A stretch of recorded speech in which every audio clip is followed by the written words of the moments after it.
Hello दोस्तों, स्वागत है आपका मेरे यूट्यूब चैनल उत्तराखंड समाधान में। तो दोस्तों, आज हमारा डेली टेस्ट सीरीज भाग 62।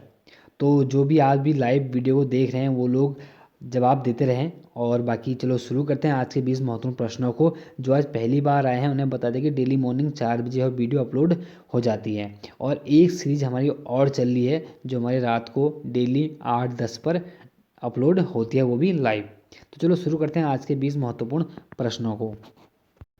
पहला हमारा प्रश्न है कि डोडी ताल का ट्रैकिंग मार्ग कहाँ से शुरू होता है। तो इसका जो सही आंसर है, पहले ये जान लेते हैं कि जो हमारा डोडी ताल है वो हमारा कहाँ है। वो हमारे उत्तरकाशी में है। ठीक, ध्यान देना है। एक ताल मैंने कल रात वाली वीडियो बनाया था, जनक ताल। ठीक, तो जनक ताल भी हमारा कहाँ है, वो भी हमारा उत्तरकाशी में। आपको साथ साथ याद करते हुए चलना है। फिलहाल तो बात करेंगे डोटी ताल का जो ट्रैकिंग मार्ग शुरू होता है वो हमारा होता है कहाँ से, सी हनुमान चट्टी से। एक तो हनुमान चट्टी हमारा उत्तरकाशी में है और एक हनुमान चट्टी हमारा चमोली में भी स्थित है। फिलहाल तो हमारी बात चल रही है उत्तरकाशी वाले हनुमान चट्टी की। दूसरा प्रश्न है कि जोधारा ग्लेशियर व वारसू घाटी किस जिले में स्थित है। तो इसका सही आंसर हमारा ये है बी, उत्तरकाशी में। ठीक, ये भी हमारे जोधारा ग्लेशियर और वारसू घाटी हमारे उत्तरकाशी में ही स्थित है। तीसरा प्रश्न है कि रुद्र महालय मंदिर किस शैली में स्थित है। पहले बात करते हैं रुद्र महालय मंदिर, जो कि आज गोपेश्वर मंदिर के नाम से भी प्रसिद्ध है। और इसके बारे में थोड़ा जान लेते हैं। राजा एक थे हमारे, उनका नाम था गणपति नाथ। राजा गणपति नाथ ने यह मंदिर बनवाया था, जो कि लगभग लगभग हमें चौथी सदी में इसका उल्लेख मिलता है। और यहीं पर ही हमारा गोपेश्वर में ही हमारे चमोली का मुख्यालय भी स्थित है। क्योंकि 20 जुलाई, ध्यान रखना, 20 जुलाई 1970 में यहाँ पर बाढ़ आ गई थी। अलकनंदा में बाढ़ आई थी, तो जो पूर्व का चमोली था वो बह चुका था। तो इसलिए वर्तमान में इसका जो मुख्यालय गोपेश्वर है, यहाँ पर इसका मुख्यालय स्थानांतरित किया गया, किसका, चमोली का। तो वहीं पर ही हमारा रुद्र महालय मंदिर है, जो आज हमारे गोपेश्वर मंदिर के नाम से जाना जाता है। और यह गोपेश्वर मंदिर राज्य का सबसे बड़ा मंदिर है। प्राचीन मंदिरों में सबसे बड़ा मंदिर हमारा रुद्र महालय मंदिर ही स्थित है, जो कि हमारे हिमाद्री शैली में स्थित है। आपको ध्यान रखना कि हिमाद्री शैली में। तो इसका आंसर हमारा डी सही हो जाता है। चौथा प्रश्न है कि पंच केदारों में कौन सा केदार शीतकाल में बंद नहीं होता है।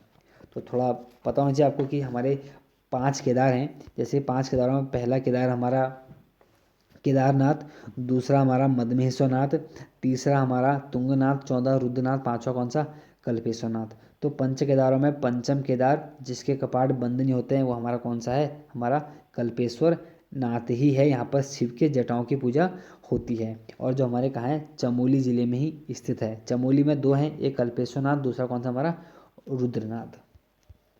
पांचवा है कि अथारी किस जिले में स्थित है। देखिए दोस्तों, जो अथारी है ये अपने पौराणिकता के लिए बहुत ज़्यादा प्रसिद्ध है और जो कि हमारे चमोली जिले में ही स्थित है। छठा प्रश्न है कि स्वर्ण झील किसका उपनाम है। स्वर्ण झील किसका उपनाम है। तो अगर मैं बात करूं दोस्तों, कहीं आप ये ना सोच रहे कि चलो जो भी फिलहाल जो भी सोच रहे हैं, पहले मैं आपको बता दूं, आप लोग आंसर क्या दे रहे हैं तो देख रहा हूं मैं। तो इसका हमारा जो सही आंसर दोस्तों वो है किसका, सी, हेमकुंड का।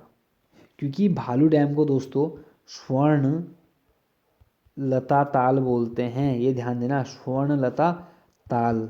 और यहाँ पर बात किसी कर रहा हूँ मैं, स्वर्ण झील की। तो दोस्तों बोलते हैं किसको, हमारे हेमकुंड को ही बोलते हैं। और इसके अलावा भी आपको पता होना चाहिए, इसके अलावा भी हमारे हेमकुंड को लोकपाल तीर्थ और दंड पुरुषणी तीर्थ के नाम से भी इसको जाना जाता है, जो आपने ध्यान रखना है। ठीक, दो तो ध्यान रखना ही, लोकपाल तीर्थ व दंड पुरुषणी तीर्थ। अगला है 7वां क्वेश्चन कि रूपकुंड में सर्वप्रथम नर कंकालों की खोज कब हुई। तो इसका हमारा सही आंसर दोस्तों वह तो है कि सी 1942 और 43 में। बात करते हैं एक एच के माधवन उस समय रेंजर थे।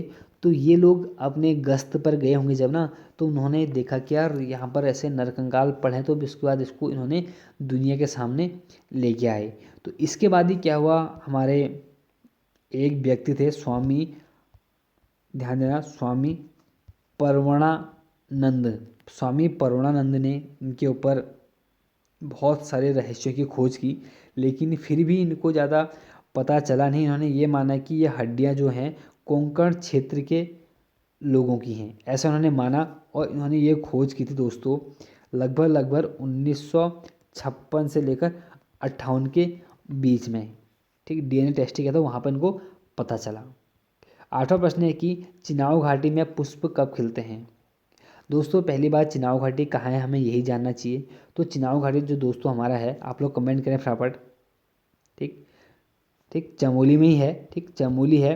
तो बात यह है, चाहे मैं फूलों की घाटी बोलूँ या मैं चिनाव घाटी बोलूँ, दोनों में जो पुष्प हमारे खिलते हैं दोस्तों, वो खिलते हैं जून से अक्टूबर के माह। क्योंकि जब बर्फ़ पिघलेगी तभी तो यहाँ पर पुष्प खिलेंगे ना, एक लॉजिक भी तो है उसके पीछे खिलने का, ठीक। तो थोड़ा सा ध्यान देना कि चिनाव घाटी में पुष्प कब खिलते, तो जून से अक्टूबर। नवा प्रश्न है कि चमोली के किस स्थान पर अंजनी माता का मंदिर स्थित है। अच्छा, आप लोग सोचेंगे ना सभी क्वेश्चन चमोली उत्तरकाशी से क्यों हैं, तो आपको बता दूं, ये चल रहा हमारा परीक्षा वाणी का। डेली 10 क्वेश्चन परीक्षा वाणी से, 5 क्वेश्चन जीके के लूसेंट से और 5 क्वेश्चन हिंदी के लूसेंट से। यहाँ पर हमारी सीरीज चल रही है मॉर्निंग वाली, तो आप लोग पढ़ लें। कल को जो हमारा चमोली से आगे का जिला है वहाँ से प्रश्न पूछे जाएंगे। तो चमोली के किस स्थान पर अंजनी माता का मंदिर है, तो इसका जो सही आंसर दोस्तों है हमारा क्या, औली। इसका डी आंसर हमारा सही है। और ओली दोस्तों आप लोगों को पता ही है कि हमारा यहाँ पर क्या होते हैं, स्किनिंग का यहाँ पर गेम्स होते हैं यहाँ पर, ठीक, आप लोगों को पता ही है अधिकतर।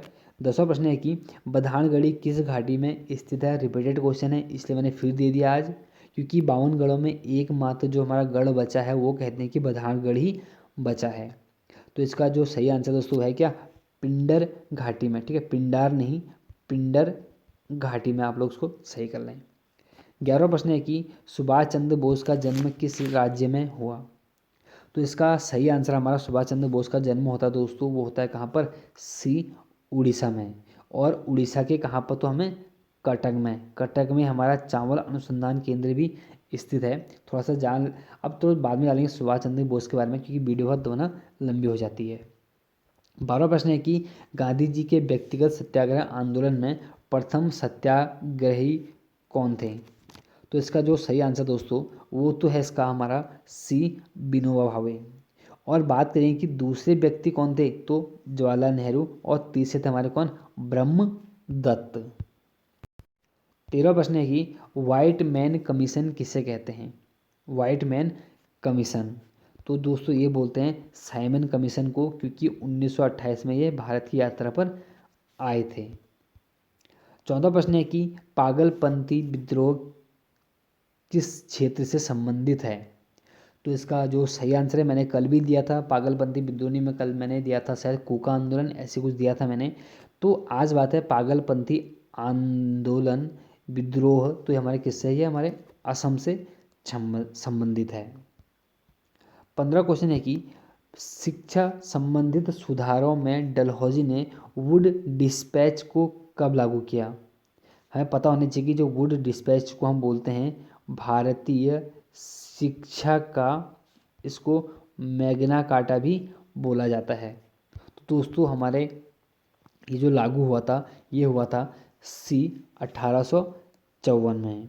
और डलहौजी को ही हमारे भारत में रेलवे का जनक भी माना जाता है। बाकी हमें पता है कि 16 अप्रैल 1853 में बम्बई से ठाणे के बीच 34 किलोमीटर की रेल चली थी। आपको थोड़ा थोड़ा एक पता होना चाहिए। और पहली बार डाक टिकट भी हमारे डलहौजी के समय में ही, कब, हमारे 1854 में ही जारी हुआ था, ठीक। डाक टिकट का प्रचलन जो हुआ था ना 1854 में हुआ था। अब यहीं से इसको रिलेट करते चलें। और ठीक 1 साल पहले हमें ट्रेन चल गई थी। 16 प्रश्न है कि लड़के हंस रहे हैं यह कौन सा वाच्य है। लड़के हंस रहे हैं, तो इसका दोस्तों सही है हमारा ए कृतवाच्य। 17 प्रश्न है कि पुल्लिंग शब्द है, दोस्तों आप अच्छी आगे से लगा लें, वीडियो रोक लें और फिर जवाब दें। तो इसका जो सही आंसर दोस्तों वो है हमारा क्या, डी, नेत्र। 18वां प्रश्न है कि हार्दिक इच्छा के लिए एक शब्द है, कहते हैं हार्दिक इच्छा के लिए। तो इसका जो हमारा सही आंसर है दोस्तों वह है क्या, ए, अभिलाषा।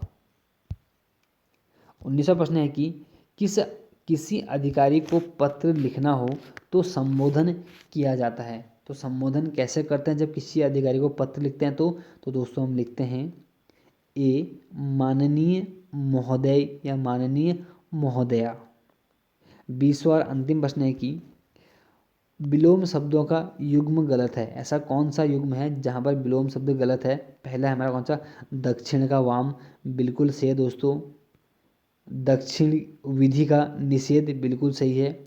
और उद्यमी का निर्धम ये गलत है क्योंकि बर्बर का सभ्य होता है।